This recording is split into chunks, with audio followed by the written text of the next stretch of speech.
فإن انتهوا فلا عدوان إلا على الظالمين الشهر الحرام بالشهر الحرام والحرمات قصاص فمن اعتدى عليكم فاعتدوا عليه بمثل ما اعتدى عليكم واتقوا الله واعلموا أن الله مع المتقين۔ اور لڑو تم ان سے یہاں تک کہ نہ باقی رہے کوئی فتنہ اور ہو جائے دین اللہ کے لیے، پس اگر باز آ جائیں وہ تو نہیں ہے زیادتی مگر ظالموں پر۔ حرمت والے مہینوں کے بدلے میں ہیں اور حرمتوں میں برابری ہے، پس وہ شخص جس نے زیادتی کی تم پر، تم بھی زیادتی کرو اس پر مثل اس کے جیسا کہ تم پر اس نے زیادتی کی، اور ڈرتے رہو اللہ سے اور جان لو کہ تحقیق اللہ متقین کے ساتھ ہے۔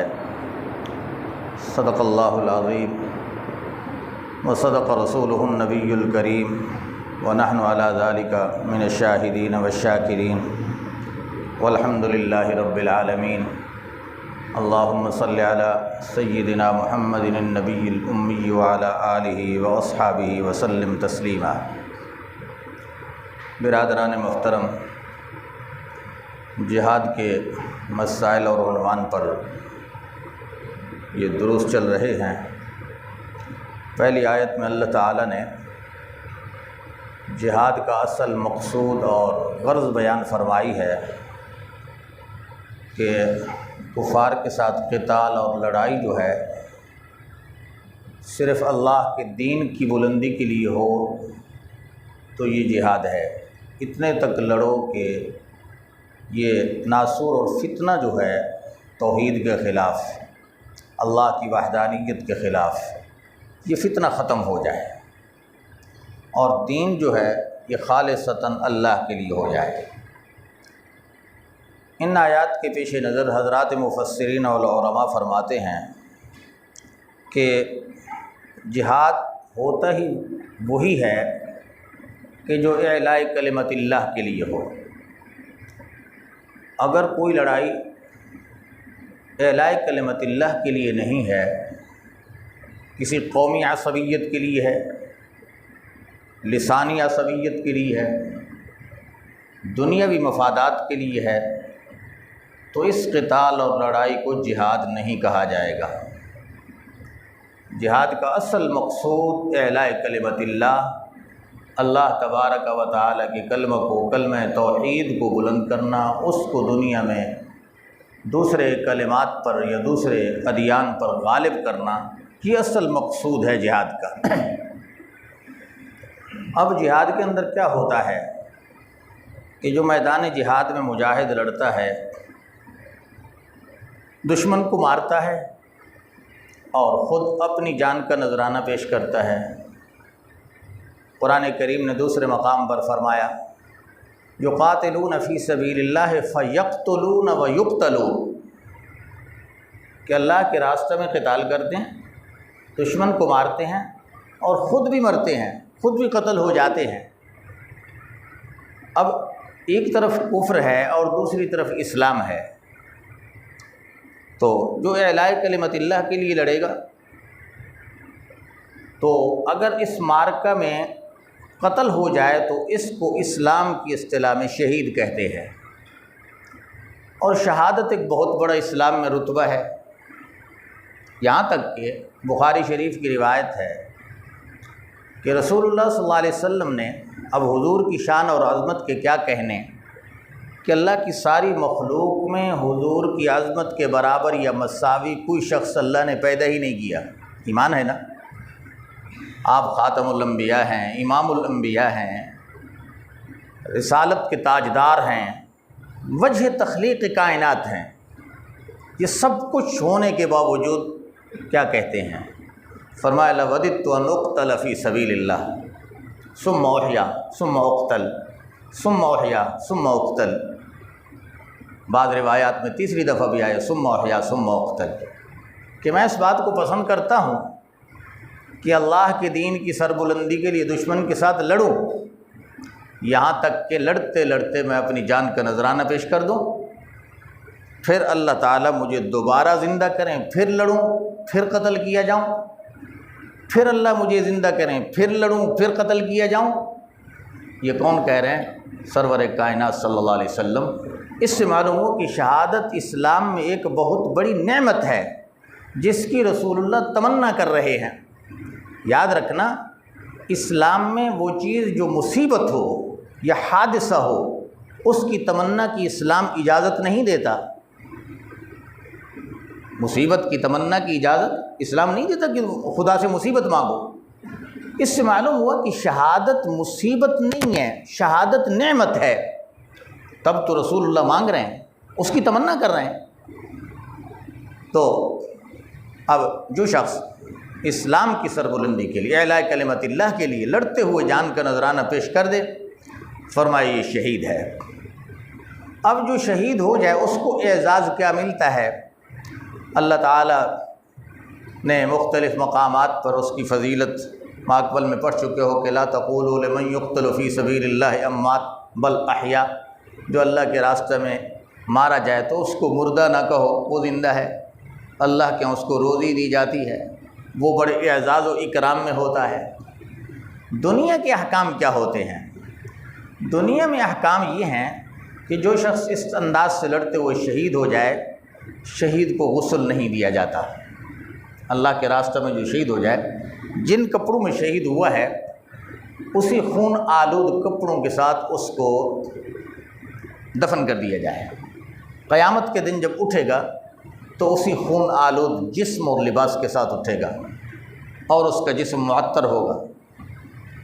اور آیا اس کی نماز جنازہ پڑھی جائے یا نہیں؟ شہید کی امام شافعی رحمہ اللہ کا موقف ہے، وہ فرماتے ہیں کہ شہید کی نماز جنازہ نہیں ہے۔ کیوں؟ کہ مسلمان کی نماز جنازہ ہوتی ہے کہ مسلمان اس کے لیے جمع ہوں اور میت کے لیے دعائے مغفرت کریں۔ شہید تو بخشا بخشایا ہے، اس کی مغفرت کی ضرورت ہی نہیں ہے، لہذا اس کو نماز جنازہ کی ضرورت نہیں ہے۔ تو امام شافعی رحمہ اللہ کا موقف ہے، وہ فرماتے ہیں کہ جنازہ نہیں ہے شہید کا۔ ہمارے حضرت امام ابو حنیفہ رحمہ اللہ کا موقف یہ ہے کہ شہید کی نماز جنازہ ہے، لیکن کس مقصد کے لیے؟ فرمایا وہ ہے تو بخشا بخشایا، اس کو بخشش کی یا مغفرت کی ضرورت نہیں ہے۔ اس کے جنازے کا فائدہ یہ ہوگا کہ جو شہید کا جنازہ پڑھنے والے مسلمان ہیں، شہید کی نماز جنازہ پڑھنے کی وجہ سے ان کی مغفرت ہو جائے گی۔ تو فرمایا مسلمان شہید کی نماز جنازہ پڑھیں اپنی مغفرت کے لیے، اپنی مغفرت کی دعا کے لیے۔ تو میرے محترم بھائیو، اسلام میں شہادت کا بہت بڑا رتبہ ہے، لیکن اس مقصد کے لیے کہ لڑائی صرف اعلاء کلمت اللہ کے لیے ہو۔ حضور علیہ الصلاۃ والسلام، غالباً غزوہ احد کا واقعہ ہے، آثار السنن میں ایک روایت منقول ہے، اپنے ریاض الصالحین ایک حدیث کی کتاب بھی، اس میں بھی ہے کہ حضور علیہ السلام میدان معرکہ میں ہیں کہ ایک شخص آتا ہے، اس نے کلمہ نہیں پڑھا ابھی تک، آ کر حضور سے پوچھتا ہے کہ میں اگر ایمان کو قبول کر لوں اور آپ کے ساتھ اس جنگ میں شریک ہو جاؤں، فَأَيْنَ أَنَا، تو پھر میرا نتیجہ کیا ہوگا؟ آپ صلی اللہ علیہ وسلم نے فرمایا أَنْتَ فِي الْجَنَّةِ، اگر آپ اسلام کے اس معرکہ میں شریک ہو جاتے ہیں، جان کی بازی لگا دیتے ہیں، تو آپ کے لیے جنت پکی ہے۔ حدیث میں آتا ہے اس شخص نے حضور سے کہا کہ مجھے اسلام میں داخل فرمائیں۔ حضور نے اس کو کلمہ شہادت کہلوایا۔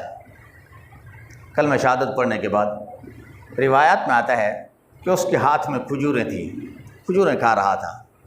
اب جب کلمہ پڑھا، کلمہ پڑھنے کے بعد کھجوریں پھینک دی، اس ہاتھ میں تلوار لے لی۔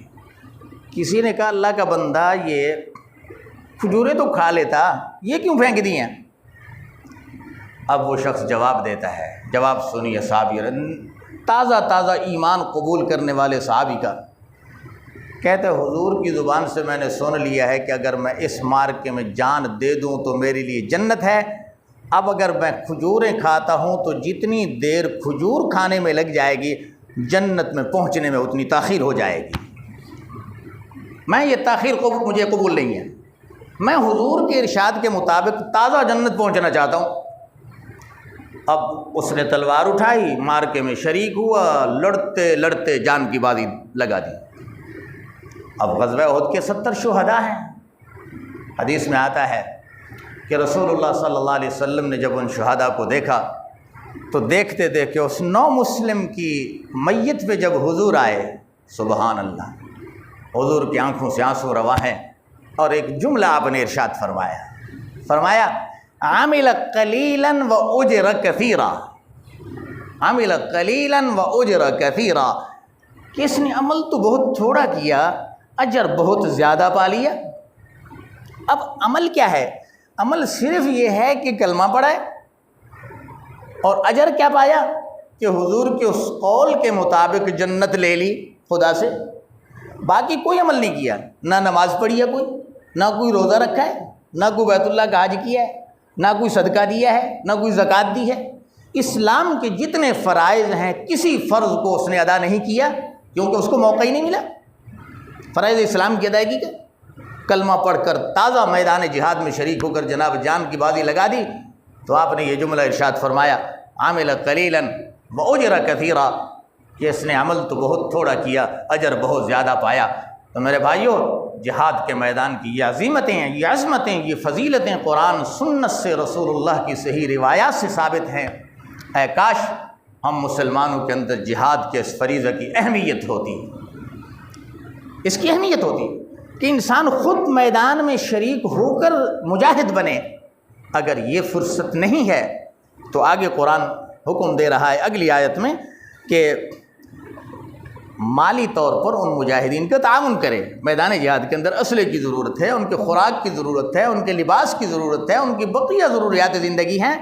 فرمائے جو مجاہدین کی مالی ضرورت کو پورا کرتا ہے وہ بھی مجاہد ہے، اور جس نے، ایک حدیث میں آپ نے فرمایا، جس نے مجاہد کو مال فراہم کیا اس نے بھی جہاد کیا، اور جس نے مجاہد کے پیچھے اہل و عیال گھر بار کی خبر گیری کی، ان کی ضروریات کی ذمہ داری اٹھائی، فرمایا وہ بھی مجاہد ہے، اس نے بھی یاد کیا۔ آج ہم دیکھیں کہ کہیں کسی زمرے میں ہم ان مجاہدین میں شامل ہیں یا نہیں ہیں؟ آج میرے بھائیو، فلسطین کا جہاد مسلمان پوری امت کی طرف سے فرض کفایہ ادا کر رہے ہیں، پوری دنیا کفر کے مقابلہ میں۔ آج اگر ہم خود نہیں جا سکتے، حالات ایسے ہیں دنیا میں کہ جغرافیائی حد بندیوں نے مسلمانوں کو جکڑ کے رکھ دیا ہے۔ ایک مملکت کا مسلمان دوسرے ملک کے اندر جا کر ان کا تعاون نہیں کر سکتا، تو کم از کم مالی تعاون تو کر سکتے ہیں۔ مالی تعاون نہ کریں، گھر بیٹھے ان کے لیے 5 وقتہ نماز کے ساتھ دعا تو کر سکتے ہیں کہ مولا ان کی مدد فرما، ان پہ رحم فرما، ان کی مشکلات کو آسان کر۔ میں یقین سے کہتا ہوں اگر ہم درد دل سے اللہ سے دعا مانگیں تو انشاءاللہ قیامت کے دن ہم بھی ان مجاہدین کے ساتھ اٹھیں گے۔ اگر درد دل نہیں ہے تو پھر فکر کرنی چاہیے کہ کل ہمارا انجام کیا ہوگا۔ اللہ تعالیٰ سے دعا ہے اللہ ہمیں قرآنی حدود کو اور احکامات کو کامل طریقے سے سمجھنے اور ان پر عمل کی توفیق عطا فرمائیں۔ وآخر دعوانا ان الحمد للہ رب العالمین۔